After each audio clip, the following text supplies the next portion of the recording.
La Universidad Nacional y el CINART S.A. presentan Una Mirada.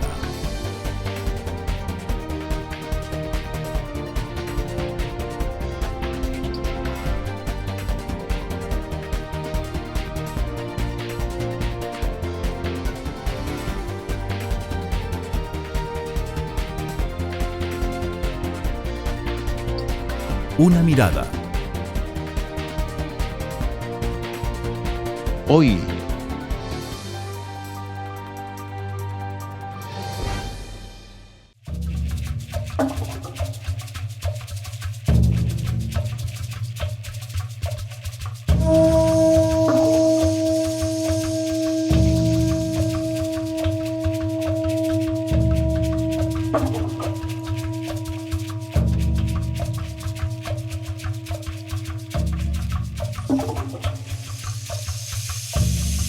nuestros gobernantes de cada lado a veces utilizan el tema fronterizo, el tema internacional y las diferencias internacionales para desviar la atención de conflictos internos. Decía don Ricardo Jiménez que los periodos de problemas con Nicaragua eran cíclicos.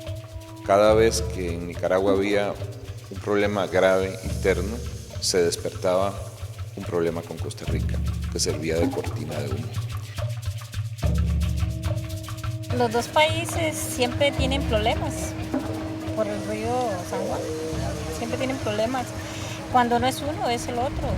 Costa Rica y Nicaragua se mantienen, son los gobiernos, no los pueblos, lo primero. Más que todo son materia política y en gran parte por Nicaragua. Siempre ha estado reclamando cosas que no son. Nicaragua, que deje de estar pidiendo lo que no es de ellos, más que todo. Ya, si así como está diciendo que Costa Rica le ha robado, esto es una farsa. La política en este momento es crear y fortalecer, blindar nuestras fronteras, tanto en la zona sur del país como en la zona norte del país. De hecho, por eso estamos ahora consolidando un proyecto que se denomina Policía de Fronteras, que es la que va a venir a ejecutar esas funciones y esa misión. Entonces, en Nicaragua el tema es de ejercicio de soberanía sobre un río nacional. En Costa Rica esto aparece como un tema de violación de límites fronterizos y la lectura es que Nicaragua está violando la soberanía territorial costarricense, ¿verdad? Entonces, ese manejo le ha permitido a Ortega capitalizar electoralmente y frente a la opinión pública.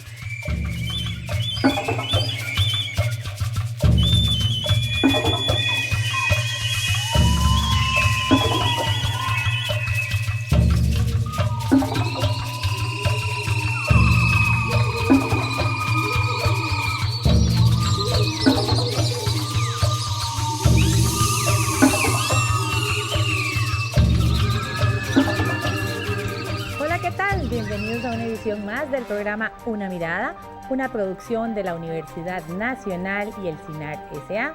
Mi nombre es Maribel Quiroz, soy la directora de la Oficina de Comunicación de la Universidad Nacional y le acompañaré en esta oportunidad en el análisis del tema ¿qué pasa entre Costa Rica y Nicaragua? ¿Por qué? Por pequeños o grandes motivos, las relaciones entre ambos países siempre parecen complicadas, a pesar de que históricamente hemos sido llamados no solo las hermanas de Centroamérica, sino las naciones mellizas de Centroamérica por múltiples razones y múltiples motivos de la historia de ambos países que nos relacionan y nos vinculan estrechamente.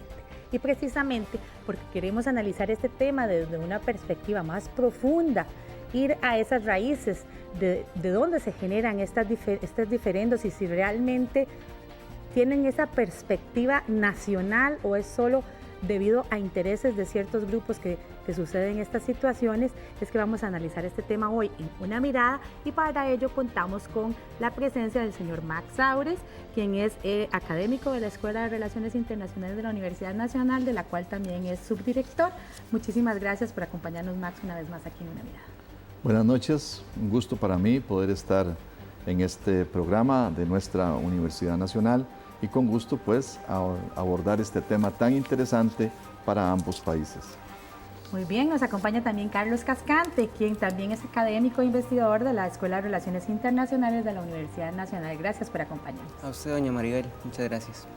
Y también nos acompaña hoy don Claudio Monge, diputado del Partido Acción Ciudadana, quien no solo representa a la provincia de Heredia, sino también tuvo ese primer encuentro, ese primer contacto con las comunidades aledañas a la frontera cuando se inició esta situación en torno a la isla Calero y el río San Juan, y quien definitivamente pues tuvo ese primer acercamiento que es una gran experiencia que podríamos compartir aquí, y además pues le ha dado seguimiento a este caso desde su posición. Gracias por estar con nosotros en Una Mirada. Con mucho gusto, muchas gracias. Un saludo a usted, Mariel, un saludo a don Max y a don Carlos. Muchas gracias, muy bien.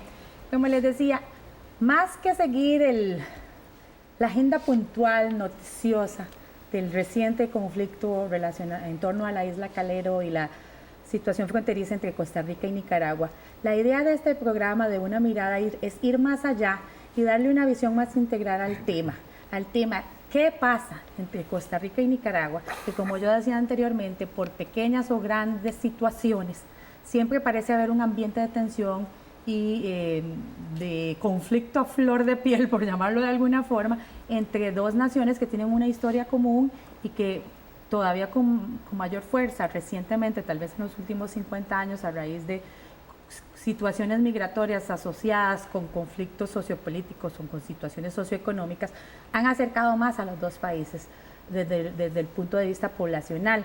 Entonces, ¿cuál es el motivo para que Costa Rica y Nicaragua no puedan tener una relación tan armoniosa como la que Costa Rica tiene con Panamá? Don Max, tal vez sí empezamos con usted. Para abordar, digamos, adecuadamente esta problemática, Maribel, creo que tenemos que analizar un poco la historia entre Costa Rica, las relaciones entre Costa Rica y Nicaragua. Pero primero, señalar que las comunidades fronterizas entre nicaragüenses y costarricenses o entre costarricenses y nicaragüenses realmente no muestran ningún conflicto. Realmente hay un gran nivel de cooperación, un gran nivel de excelente nivel de vecindad, y eso por lo menos en la Escuela de Relaciones Internacionales está documentado a través de proyectos de investigación que se han hecho. O sea, no solo es percepción, sino que lo han comprobado con investigaciones realizadas en ese sentido. Empíricamente está comprobado que existen niveles de vecindad, como sucede también en el sur. No es un tema solamente exclusivo de nuestra frontera norte con Nicaragua, no. Obviamente con la República de Panamá es lo mismo. Pareciera que el problema más bien se radica en los niveles gubernamentales, en los niveles oficiales, y es ahí donde se toman decisiones que hacen que los países se vean separados o entren en conflictos. Primero, el tema del río San Juan. Primero, el tema limítrofe, porque la margen derecha del río San Juan es el límite entre Costa Rica y Nicaragua. El río es de Nicaragua.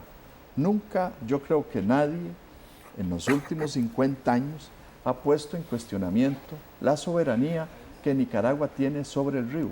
Pero la margen derecha es territorio fronterizo y por lo tanto también es territorio costarricense. Ese es un tema que tiene que quedar totalmente definido.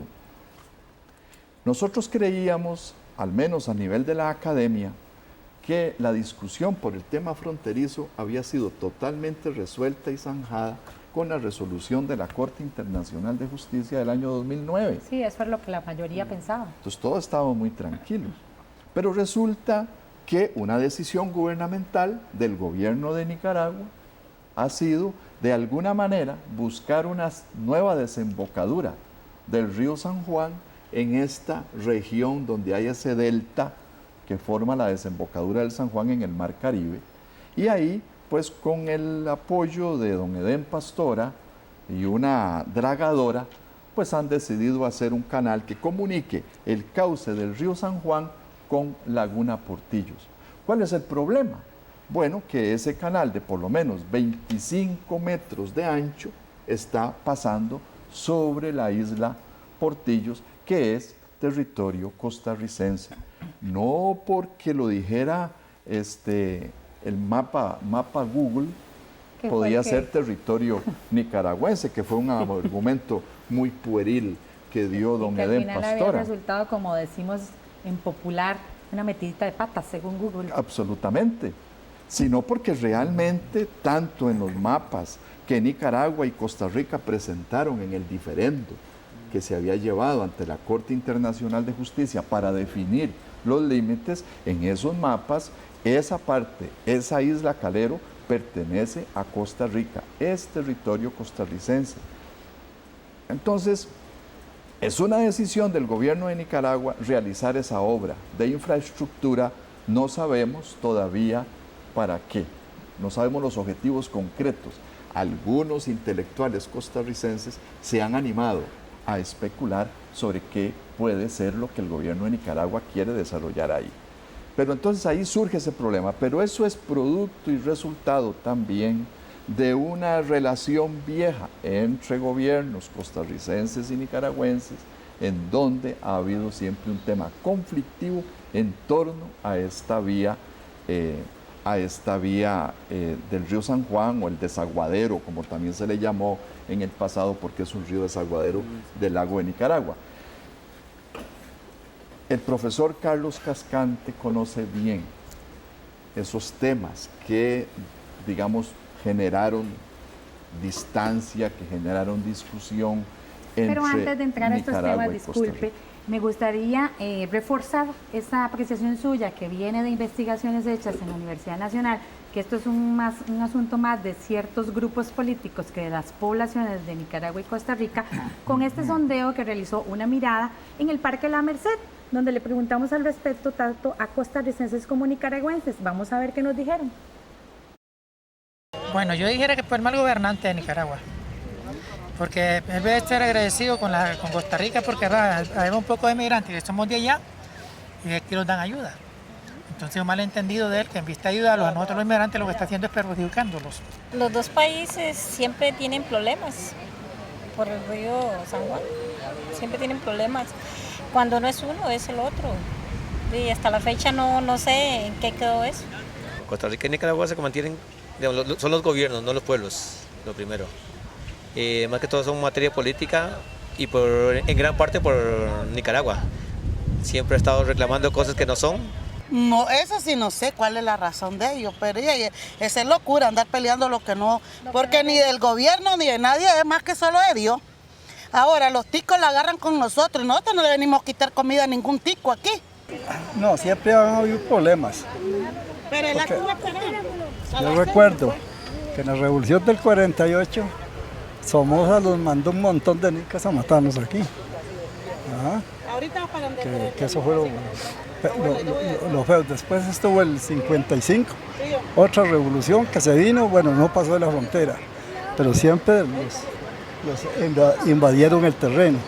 Ese conflicto viene de los primeros indígenas que existieron en los dos países. Usted es Nicaragua, que deje de estar peleando lo que no es de ellos, más que todo. Ya, si así como está diciendo que Costa Rica le ha robado, esto es una farsa. ¿Por qué no le busca como reclamar a Colombia que se le robó? ¿Y por qué no le ha hecho ningún reclamo? ¿Sabe con quién está topando? Porque sabe que este es un país de paz. Y ahorita venimos de la embajada nicaragüense. Dicen que por ese conflicto, por ese convenio que tienen, no aprueban traerle unos papeles autenticados de Nicaragua. Sería bueno que se arreglaran eso, esas diferencias que hay, porque nosotros nicaragüenses venimos a trabajar acá a mucha honra. Muchos somos unas personas pobres de Nicaragua que el gobierno no se ha preocupado por nosotros. Hay gobiernos que buscan la conciliación, buscan el cómo tener una mejor relación binacional en pro del progreso y ayuda mutua en ambos pueblos. En este caso podríamos decir, creo yo, pues cuando estaba un gobierno de derecha, las relaciones se intensifican para bien, y más bien cuando está un gobierno de izquierda es cuando más se afecta la relación y afecta a más que todo el comercio y la paz entre los dos pueblos. Muy bien, como vimos en este sondeo, se refuerzan esas ideas de que definitivamente buena parte de la población, tanto nicaragüense como costarricense, tiene una percepción distinta. Usted, don Carlos, también ha estudiado esta situación y también ha determinado cuáles son esos puntos que provocan estas estos conflictos recurrentes? Creo que es importante dimensionar el conflicto a nivel latinoamericano. El conflicto limítrofe entre Costa Rica y Nicaragua surge a mediados del siglo XIX, cuando los países empiezan, de alguna forma, un proceso de definición fronteriza.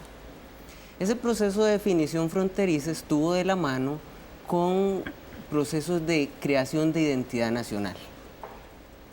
En el caso nicaragüense, el proceso de creación de identidad nacional estuvo basado primordialmente en que Nicaragua se iba a convertir en el territorio ideal para la construcción de un canal interoceánico, que precisamente la mayor parte del canal iba a pasar por el río San Juan. Eso va a generar que ese límite se vuelva fundamental para las élites políticas de ambos países por el poder económico, por el desarrollo político que implicaba estar dentro del proyecto canalero. Cuando ese proyecto se hace inviable, Nicaragua aún así mantiene ese proceso de creación de identidad basado en el canal. Incluso usted lo ve en los discursos actuales del gobierno de Nicaragua, sí, una necesidad de reafirmar que eso va a ser el canal, o que se va a hacer un gran proyecto a través de la cuenca del San Juan. Es un elemento recurrente. En Costa Rica el proceso de creación de la identidad evolucionó distinto. Evolucionó a elementos que no abarcan tanto el territorio. Es un punto de veras álgido, porque mientras los gobiernos de Nicaragua han continuado con ese discurso nacionalista y de creación de identidad sobre la base de la soberanía del río San Juan, en Costa Rica desarrollamos un proceso de identidad en el cual lo importante es decir que somos diferentes. Y que somos pacíficos. Que somos pacíficos, que somos una nación seguidora del derecho internacional, que aspiramos a ser el primer país desarrollado de América Latina, en fin, que somos diferentes. Y cuando usted señala que usted es diferente, usted al mismo tiempo lo que está diciendo es que los demás son menos. Y eso es un problema de cara a los procesos migratorios. Entonces tenemos un doble problema. Uno es el territorial, que tiene algunos componentes jurídicos muy importantes que posiblemente veamos al transcurso del programa, pero también hay un elemento cultural, y es que esa concepción de seguir pensando en la diferencia costarricense puede traer problemas de integración social en el país, con un fenómeno que, como decía don Max, es inevitable, que son los procesos migratorios entre ambos países. ¿Pero por qué no se da ese problema con otras poblaciones migrantes, como la colombiana u otras que tienen una presencia también en este momento en el país, o la población china que tiene años, por mencionar algunos, porque hay muchas, ¿verdad? Razones históricas también. En el caso de la migración colombiana, es una migración que, si bien se da en el siglo XIX, es una migración de figuras importantes. La población en masa colombiana no empieza a emigrar sino con los grandes problemas de la guerrilla en este siglo. En cambio, el discurso de la diferencia costarricense, la construcción de ese discurso de que Costa Rica es diferente, iba muy vinculado con los problemas de Nicaragua. Es decir, si usted se pone a revisar discursos en el siglo XIX... Y el resto de Centroamérica también. Sí, pero principalmente Nicaragua. Principalmente lo que se decía es: Costa Rica es un país distinto. ¿Por qué? Porque es un país de paz. En Costa Rica no hay conflicto. Por supuesto que hayan conflictos, pero la élite logra sostener no hay conflictos. Mientras que en Nicaragua hay una lucha muy fuerte entre las dos ciudades principales de la colonia, León y Granada. Entonces era muy fácil decir, nosotros somos pacíficos. Evidentemente no éramos tan pacíficos, pero podamos dar la imagen de que somos pacíficos, mientras que ellos no pueden. Nosotros somos diferentes a ellos. Y además a mí me parece que hay un desarrollo de nuestra identidad nacional fundamentado en la campaña nacional contra William Walker. No hay nada que enorgullezca más a los costarricenses, es el celebrar el 11 de abril, de ahí surge nuestro héroe nacional de esa campaña, y es culpa de los nicaragüenses el haber invitado a William Walker a Nicaragua. Entonces vean ustedes, efectivamente, como dice el profesor Cascante, cómo se genera este tipo de identidad en Costa Rica, ¿verdad? Ahora, tenemos claro que el conflicto subyace más en ciertos círculos de nuestra población, principalmente aquellos de lo que podríamos llamar la clase política dominante del país, que en la población. O sea, creo que el sondeo y las investigaciones que la Universidad Nacional ha realizado y la conversación que cualquiera de nosotros pueda tener en buena parte, a pesar de que algunas encuestas nos demuestran que es preocupante lo que alguna parte de la población costarricense piensa sobre la migración nicaragüense. Eso está claro. Ahora, don Claudio, usted como diputado, en este momento usted está del otro lado de la acera, es parte de ese grupo que está dirigiendo los destinos políticos del país en este momento. ¿Cómo evalúa usted esto? ¿Considera usted que ha sido adecuada la forma en que se ha llevado a cabo el manejo de este conflicto? Usted recibió esas primeras llamadas, usted tuvo ese contacto inicial. ¿Hemos actuado de la manera correcta en este sentido? No solo en el manejo del conflicto en los ámbitos, sino en el manejo mediático, que es más importante. Sí, bueno, primero quiero recalcar un asunto muy importante que señalaban don Max y don Carlos. Es en relación con ese eufemismo de que nosotros somos diferentes como pueblo. Sí. Inclusive hasta nos hemos autodenominado la Suiza centroamericana. Decía don Omar Dengo hace ya más de 70 años que había que romperle el cuello a ese mito de que somos la Suiza centroamericana, que decía que más que el cuello de cisne es el cuello de una serpiente y que había que olvidarse aquello de que San José era un país chiquitico. Decía don Omar hace más de 70 años, ¿verdad? Y en ese contexto ubicamos nosotros también el hecho de que los últimos gobiernos de nuestro país le dieron la espalda a la región. Nosotros nos olvidamos de la región.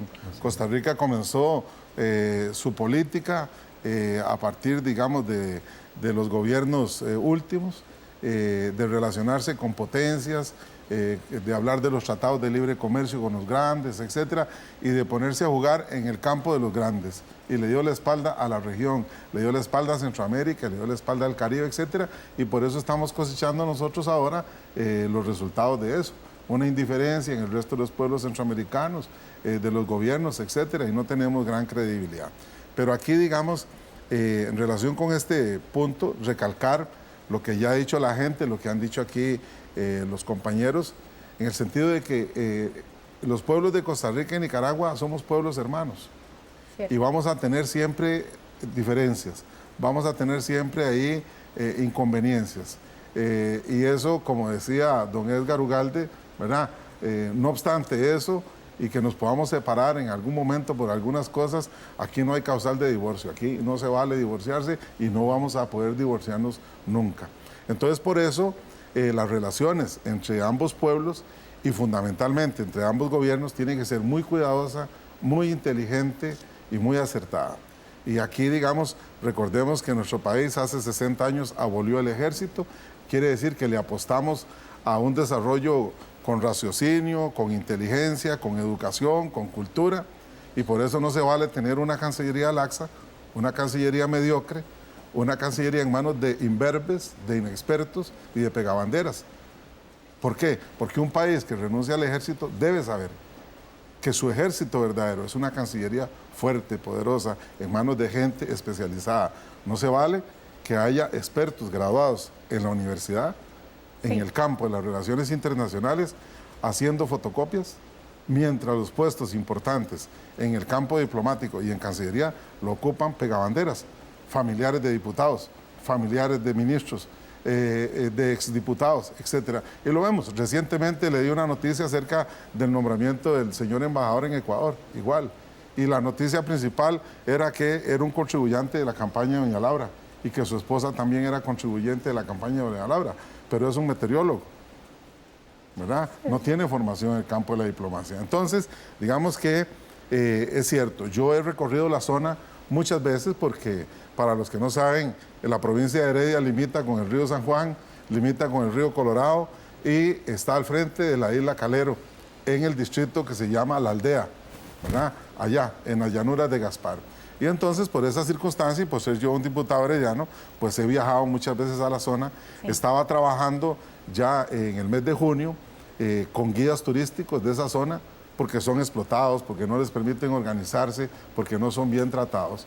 Y de paso, pues verificamos toda la situación nuestra que se da a lo largo del río San Juan, a lo largo del río Colorado y en general en esa zona de canales de Tortuguero, de Fátima, de Calero. Un abandono absoluto, tierra de nadie, nosotros lo veníamos señalando. Ahí la población está abandonada. Los 2 puestos de la policía nuestra dan vergüenza, son tugurios. La bandera nacional, el pabellón nacional está en cañas de bambú torcidas, amarradas con alambres. Y usted ve al otro lado los puestos nicaragüenses hasta que da gusto verlos. Entonces hay un abandono tremendo. Con el aeropuerto, por ejemplo, en Tortuguero. Yo caminé por las playas y aparecí en el aeropuerto sin saberlo. Digo yo, pero estoy en un aeropuerto ahora, moderno, bueno, habían avionetas. Ahí no hay personal, ahí no hay una administración, ahí no hay casetilla. Habían 3 avionetas, le pregunté a un piloto, ¿y ustedes con más? Y dice, entre nosotros nos hacemos señas, ¿verdad? Y dice, eso no es nada, a veces hay 7, 8 avionetas aquí. Tierra de nadie. Y comenzamos a denunciar esas cosas hasta que llegamos nosotros al punto del dragado, porque esto está íntimamente relacionado con el dragado. Recordemos que estamos hablando de una cuenca binacional, sí, cuyo 60% está en territorio nicaragüense y el 40% en territorio costarricense. O sea, aquí no estamos hablando solo de un asunto del río. No es solo un asunto de límites. Claro, es un asunto que involucra muchos otros factores. Y entonces, esa preocupación por el daño ambiental que provocaría un dragado sin estudios de impacto ambiental es lo que a nosotros nos llevó a viajar a la zona, a investigar, a lo de rescatar un poco lo de los convenios Ramsar que Costa Rica ha firmado, otros convenios internacionales que tanto Nicaragua como Costa Rica han firmado y que los comprometen en el cuidado de la biodiversidad, en la riqueza de esa zona, que para los políticos nicaragüenses son swampos y para los expertos son humedales de gran importancia, y para algunos políticos costarricenses también fueron swampos. Y aquí quiero señalar lo siguiente. Yo presenté... por toda la historia del país hasta ahora, según lo que usted menciona, y bueno, de la tierra y para de nadie. el secretario general de la OEA También. Es más, cuando iba a venir el señor Insulza, a mí me entrevistaron, me dijeron que qué esperaba. Y yo dije que esperaba que su resolución no fuera insulsa, ¿verdad? Como al final resultó. Entonces, mire, hicimos viajes, hablamos con la población, encontramos que había problemas más allá del daño ambiental. Había problemas de otro tipo.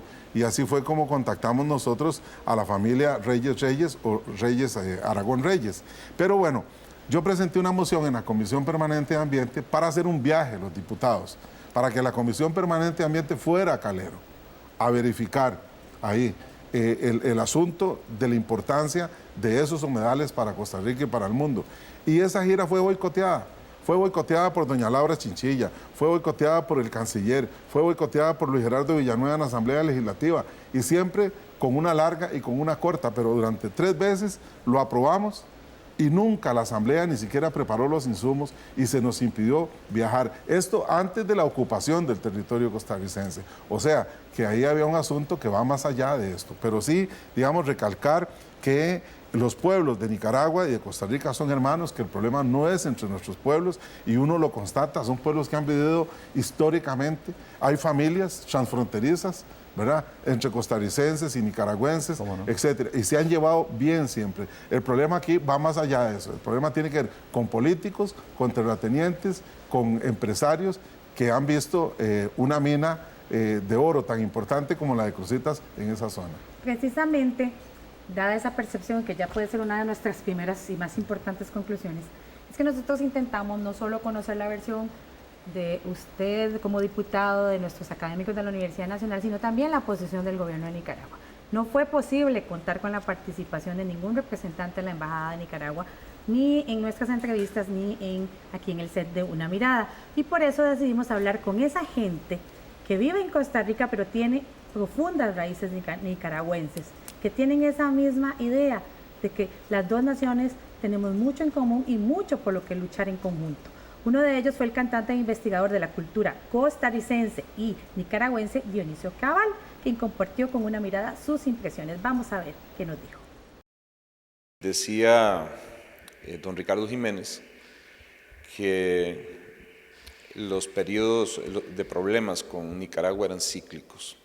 Cada vez que en Nicaragua había un problema grave interno, se despertaba un problema con Costa Rica que servía de cortina de humo. Yo estimaría más bien que siempre hemos tenido con Nicaragua nexos fuertes en la sangre, en la cultura y en la historia.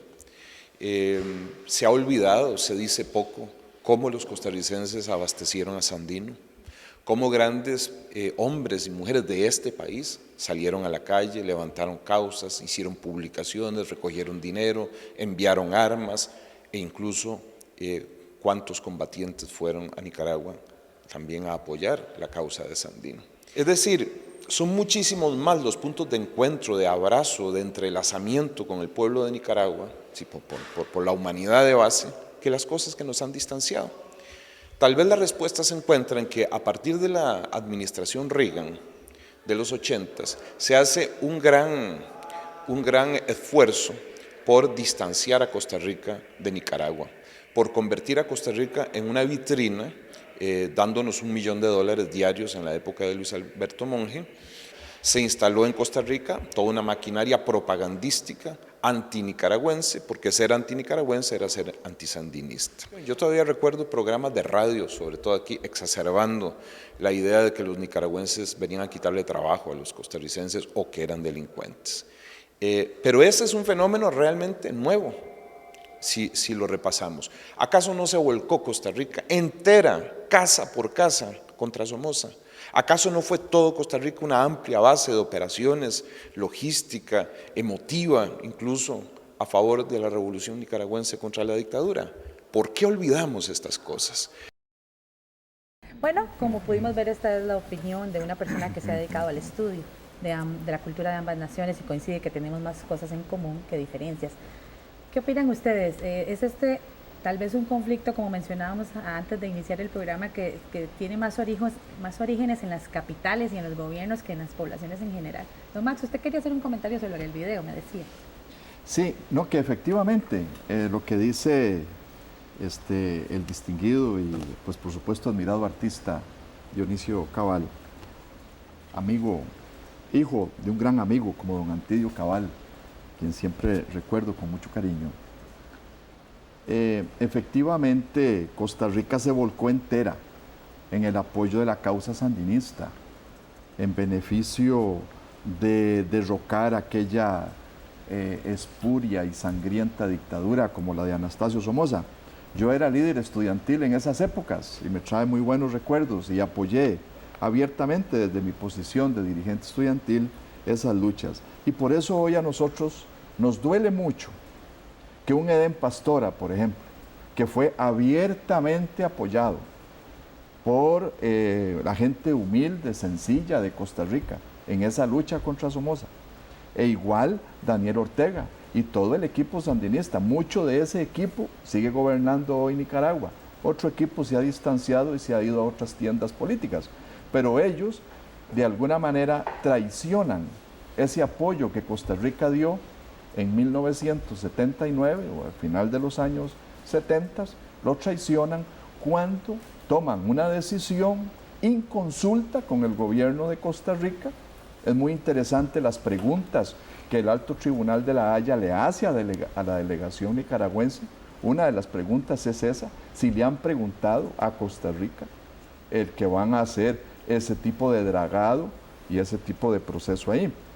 Entonces es doloroso para quienes apoyamos una justa causa, como dice el señor Cabal, mayoritariamente a nivel de todo Costa Rica, que esas mismas personas hoy traicionen, digamos, ese pasado de unión, ese pasado histórico en esa justa causa. Ese es mi comentario. Sí, don Max tiene razón. Yo quiero terciar porque hay que abrir los ojos, ¿verdad? Decir que el sandinismo, entre comillas, actual, que está en el poder, es el mismo, es como decir que los liberacionistas o la dirigencia liberacionista actual es socialdemócrata. Viene siendo lo mismo, ¿verdad? Aquí lo que hay es un rótulo nada más, pero obviamente que hay una traición de los principios fundamentales y por eso inclusive hemos tenido declaraciones como la excomandante guerrillera Dora María Telles, que ha criticado esta acción del gobierno de Daniel Ortega y que ha dicho que eso es un golpe, una puñalada contra los casi 500,000 de nicaragüenses que trabajan en Costa Rica y de los cuales depende más de 8 millones de nicaragüenses allá en Nicaragua por el trabajo, por el resultado del trabajo de estas personas aquí. Y dice, esto es un golpe contra nuestro propio pueblo nicaragüense. Entonces, ahí tenemos que estar claros y lamentar, obviamente. En Pastora comían todas las casas de nosotros y muchos de ellos. Claro que sí. Y hoy día no podemos nosotros decir, y tampoco se vale que en Costa Rica haya sectores que no hayan asumido una posición más beligerante, en este caso en defensa de nuestra soberanía, en defensa de la territorialidad y en defensa de nuestra biodiversidad, por esos lazos románticos con aquello que ya no es hoy. Don Carlos. Creo que es importante empezar a clarificar un poco el asunto de lo que hablamos al principio, de la identidad. Generalmente se piensa que la identidad es una cuestión dada, o sea, que existe y punto. La identidad es una construcción en la cual participa tanto las personas de a pie como participa la élite que gobierna un país. Entonces, es muy importante comprender que muchas veces la identidad que se quiere imponer desde arriba tiene algún objetivo, tiene algún interés político de control. Entonces, por ejemplo, en el caso de Nicaragua, es muy común que esa identidad basada en la soberanía, en la inviolabilidad del río San Juan, en la inviolabilidad del territorio nicaragüense, tiene un claro objetivo político, que es consolidar al gobierno de turno. Es un discurso aprendido por los gobiernos de turno. Quería introducir el video del politólogo Alberto Cortés, quien también es académico de la Universidad de Costa Rica, quien comparte con nosotros su opinión sobre estas diferendas entre Costa Rica y Nicaragua, que según él precisamente parten de ese juego político que usted estaba mencionando. Con alguna frecuencia, sobre todo en el siglo XX y en lo que va de este siglo, es decir, del siglo XXI, nuestros gobernantes de cada lado a veces utilizan el tema fronterizo, el tema internacional y las diferencias internacionales para desviar la atención de conflictos internos. Yo creo que eso es un elemento, digamos, que juega, que está pesando y que no es nuevo. La verdad es que desde Maquiavelo se señala que cuando un príncipe tiene algún conflicto interno, invéntese un conflicto externo y el conflicto interno desaparece. Esa es una máxima de la política. Pero también quiero señalar que habría que señalar que hay una base cultural que facilita que los gobernantes de turno de cada país puedan aprovechar los temas fronterizos para desviar la atención de problemas internos. Yo creo que Nicaragua y Costa Rica, los pueblos de Nicaragua y Costa Rica tienen percepciones muy distintas sobre lo que significa el río San Juan. Para Nicaragua el imaginario del río San Juan, sobre el río San Juan, sigue siendo el imaginario del siglo XIX. Es decir, el río San Juan representa la posibilidad de un canal, la posibilidad del progreso, la posibilidad de un futuro con riquezas que podría mejorar la vida del país vecino. Un elemento más que agregaría es que para Nicaragua ha construido su identidad, buena parte de su identidad nacional, con la lógica de un país agredido, ¿verdad? Y entonces siempre aparecen en los recuentos que hace la élite política nicaragüense todos los territorios perdidos, ¿verdad? Perdida la costa mosquitia con Honduras, buena parte de la mosquitia con Honduras, San Andrés y Roncador con Colombia, y luego Nicaragua sigue, digamos, reiterando una y otra vez, cada vez que puede, que Costa Rica le quitó Guanacaste. Entonces, realmente hay una construcción de una identidad nacional que parte de la premisa de que Nicaragua siempre es un país agredido territorialmente. Y entonces, cualquier amago, digamos, que para Costa Rica no tiene ninguna importancia, pero cualquier asunto que tenga que ver con el San Juan, el lado nicaragüense siempre le dará un gran significado, muchísimo mayor que el que se le da en Costa Rica. ¿Agresores o agredidos? Es una de las preguntas que lanza don Alberto Cortés. ¿Qué opinas al respecto, don Carlos, sobre lo que estaba refiriéndose de los intereses políticos que giran en torno a este y otros conflictos? Es indiscutible que al hablar de relaciones de vecindad, hablemos de intereses políticos en juego entre los países. Y en este caso, si bien los intereses económicos se quedaron en el siglo XIX, en el siglo XX la relación se vuelve más compleja. En un sistema centroamericano en el cual Costa Rica desarrolla un sistema democrático más o menos estable y se ve rodeada de dictaduras, se generan enemistades entre las élites políticas costarricenses y las élites políticas centroamericanas. Para nadie es un secreto la enemistad existente entre Figueres y Somoza, que vino a complicar, la relación. No estoy diciendo quién tenga o no la razón, digo que es un elemento de complejidad de la relación. Es importante señalar que también el proceso de complejidad y de creación de identidad también nos vincula a buscar soluciones a la conflictividad que existe. Entonces, en el caso costarricense, esa visión de ser un país basado en el derecho, que es fundamental en la identidad costarricense, nos lleva a buscar soluciones jurídicas, que básicamente es lo que se ha buscado en este caso para solucionar el conflicto. Es decir, muy rápidamente se dejó de lado la conversación bilateral para ir a instancias superiores. Entonces es un elemento interesante en el conflicto que ante la conflictividad Costa Rica busca la solución jurídica, con los problemas que también acarrean las soluciones jurídicas, ¿verdad? Precisamente en ese punto es donde yo me pregunto, y tal vez don Claudio, usted que ha estado ahí dándole seguimiento al proceso, nos puede ayudar a iniciar el análisis de este tema. ¿Qué tan adecuado fue la respuesta del gobierno de la Cancillería costarricense en esta materia? Fue pésima. En general, toda la actuación de la Cancillería ha sido pésima, ha sido reactiva, ha sido laxa, y aquí no hay que ocultar cosas. Mire, yo tuve que hacer 5 viajes, y yo fui a Calero y puse la bandera un poco en señal de protesta, no tanto por lo de la invasión a nuestro territorio, que ya era clarísimo, sino por la laxitud y por la indiferencia de nuestros gobernantes y de la Cancillería en particular. Yo en determinado momento inclusive dije que hubo una reunión el 21 de junio en Managua, en un restaurante, entre el señor canciller Samuel Santos y don René Castro, y que ahí ellos le bajaron el nivel a la discusión en relación con el tema del dragado. Por otras circunstancias, porque eso estaba relacionado también con el proyecto minero de Cruzitas. Recuerden que el gobierno de Nicaragua, Daniel Ortega, venía protestando contra el proyecto minero Cruzitas porque se había afirmado que se iba a contaminar con cianuro también esa parte del río San Juan. Y venían protestando muy duro. Y Costa Rica venía trabajando bien el asunto del dragado. De hecho, recordemos que en el mes de julio, el vicecanciller don Carlos Roversi envía una nota a la Cancillería nicaragüense pidiendo un poco de cuentas y diciendo que no podían iniciar el dragado si no había evaluaciones de impacto ambiental previas y si Costa Rica no las conocía. Y sin embargo, a don Carlos lo callaron de casa presidencial y don René lo cayó y hubo un conflicto y él tuvo que ir allá a disculparse y aceptó explicaciones verbales que yo sé que en diplomacia se estilan, pero cuando se trata de problemas como los que aquí hemos señalado, se debe ir un poco más allá, ¿verdad? Y Costa Rica tenía derecho a pedir los estudios de impacto ambiental, que don René Castro dice en un documento oficial que nos entregó a los diputados que sí existe y que los tenía, que él tenía estudios, y hoy día anda diciendo por todo el mundo que no hay nada, que no hay ningún estudio. O sea, él nos engañó. Entonces, el manejo ha sido malo.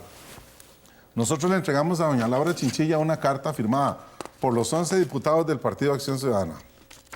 Los 11, toda la fracción. Esta carta tiene fecha del 23 de agosto y le contamos a doña Laura lo que está pasando. Mucho tiempo. Y nos ponemos a sus órdenes y le decimos que estamos para servirle al país, para servirle a ella, que le aportamos información. Ella le pidió a don Marco Vargas que me integrara a la comisión que estaba trabajando y sin embargo al día de hoy yo estoy esperando que me avisen cuándo se reúne esa comisión porque nunca funcionó. Entonces el trabajo ha sido mal. Aquí tengo otras cartas de Cancillería. Mientras don René andaba cortando cintas en China, en Tailandia y por otros lados y el vicecanciller andaba en España, inclusive en el Facebook sabíamos que estaba en un partido entre el Real Madrid y el Milán. Asumió la señora vicecanciller segunda, doña Marta Núñez, Y ella contesta, y en estos documentos dice que no va a pasar nada, que los estudios que tiene la Cancillería indican que no va a pasar absolutamente nada. Yo inclusive hasta le suministré un mapa de la isla Calero y el plano de la finca Aragón, catastrado, ¿verdad? Y le digo, ahí está Costa Rica invadida. Y sin embargo, ella me contesta una nota que tengo aquí, doña Marta, donde me dice que no me preocupe porque los estudios que ellas tienen en Cancillería evidencian que no va a pasar nada. Y es más, me dice una desfachatez, me dice en un documento oficial que muchas gracias por mi preocupación, que yo llame a la familia Reyes Aragón, ¿verdad? Y les consiga el número de la Cancillería y les ponga en contacto para concertar una cita para hablar del asunto. Y Costa Rica estaba invadida. Para tranquilizarlos, ¿verdad? supongo. Entonces, el manejo ha sido pésimo, el manejo ha sido mal. Don René está citado a comparecer a la Cancillería. Nosotros hemos asumido esto como un tema a la Asamblea Legislativa. Nosotros hemos asumido esto como un tema país. Sabemos que ahora lo vamos a resolver en La Haya. Yo no me hago muchas ilusiones. No creo que la resolución de La Haya del 8 de marzo sea totalmente beneficiosa para Costa Rica. Si usted analiza el vocabulario que ha utilizado los representantes de Costa Rica en La Haya, se dará cuenta que es un vocabulario, un léxico belicoso, sí, de confrontación más que diplomático. Nicaragua, nosotros nos aventaja en ese tema. Vea que Costa Rica retiró desde hace 6 meses el embajador en Managua, ¿verdad? Y Nicaragua dejó su embajador aquí. Y entonces, ¿quién está monitoreando en Nicaragua las reuniones que hace el canciller allá con el cuerpo diplomático de otros países, con embajadores, etcétera? ¿Qué información les da acerca de este tema? Don nos aislamos totalmente, nosotros nos cerramos. Entonces, el manejo no ha sido bien. Nosotros vamos a retomar esto luego en esa comparecencia para don René, para que nos diga por qué la Cancillería actuó con tal irresponsabilidad. De tal manera que inclusive la parte nicaragüense en La Haya ha utilizado documentos de estos tomados de las actas de la Asamblea Legislativa con argumentos contrarios a lo que don René anda diciendo. Por eso yo señalo que hoy día, y lo recalcamos, estamos para servirle al país, estamos con el tema país, estamos de acuerdo con que se haya llevado a la Corte Interamericana, con que se haya llevado a la Corte de La Haya, con que se haya llevado a la ONU, a la OEA, si es a la ONU, Nosotros vamos a apoyar toda la labor diplomática, pero después yo creo que tenemos que sentar responsabilidades porque el tema no se ha manejado bien. Precisamente ahora que usted menciona los organismos internacionales, don Max, no solo se ha cuestionado el accionar del gobierno de Costa Rica en este tema, sino que se ha puesto en duda, no solo en Costa Rica, sino en otros lugares del mundo, la eficacia, eficiencia y demás, incluso si son pertinentes o no, los organismos internacionales que han tenido que ver con este caso. En materia de relaciones internacionales, la acción de un organismo internacional es conocida siempre como una acción multilateral o la intervención del multilateralismo. Ese es el término técnico que se maneja. Precisamente hemos tenido recientemente, no ir muy largo, el lunes pasado, la visita de una excelente académica de la Universidad de Barcelona, la doctora Esther Barbé, que nos vino a dar una conferencia a hablarnos de la crisis del multilateralismo en el mundo de hoy.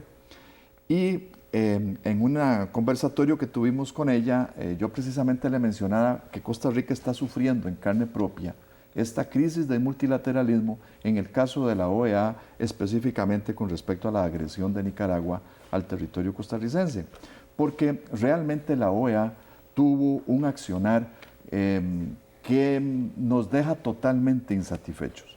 Era absolutamente evidente que ahí se había producido una agresión al territorio costarricense y la resolución de la OEA, del Consejo Permanente, es una resolución tibia, es una resolución en donde le hace una recomendación a Nicaragua prácticamente y Nicaragua simplemente no la respeta y no la cumple. Y la OEA realmente no procede con energía. Y en este caso procedía indiscutiblemente la aplicación del Tratado Interamericano de Asistencia Recíproca, el TIAR. Para eso, el gobierno de Costa Rica convocó al Consejo, al órgano de consulta, que es la reunión de cancilleres de la OEA. Lamentablemente sí hubo una asistencia pues muy pobre de cancilleres y el órgano de consulta no pudo actuar como todos los costarricenses esperábamos que actuara, con energía. Bueno, antes de concluir, don Carlos, dado los comentarios que usted ha hecho, me gustaría que brevemente le dijera a las y los costarricenses, a las y los nicaragüenses, ¿qué posición debemos tener en esto? Brevemente, 30 segundos. Creo que lo más prudente es que tanto costarricenses como nicaragüenses tengamos la capacidad de buscar más información sobre el conflicto. A mí me preocupa mucho cuando las personas empiezan a hablar sin conocer un tema y simplemente se dejan llevar por lo que se dice en los medios de comunicación. Entonces creo que lo que tenemos que buscar es mecanismos de información. La gente debe informarse para tener un criterio amplio sobre el tema. Y precisamente por eso es que iniciamos esta discusión aquí en Una Mirada, que espero que no sea la última sobre este tema y otros asociados con esto de las relaciones con otras naciones. Les agradezco muchísimo a ustedes que nos acompañaran en Una Mirada y a ustedes por estar con nosotros. Recuerde, pensemos muy bien antes de actuar y sobre todo de apoyar o no apoyar decisiones que se estén tomando en este caso, pero en cualquier otro que tenga que ver con el desarrollo que queremos para nuestro país. Gracias por acompañarnos en Una Mirada. Lo esperamos la próxima semana. Que la pasen muy bien. Hasta pronto.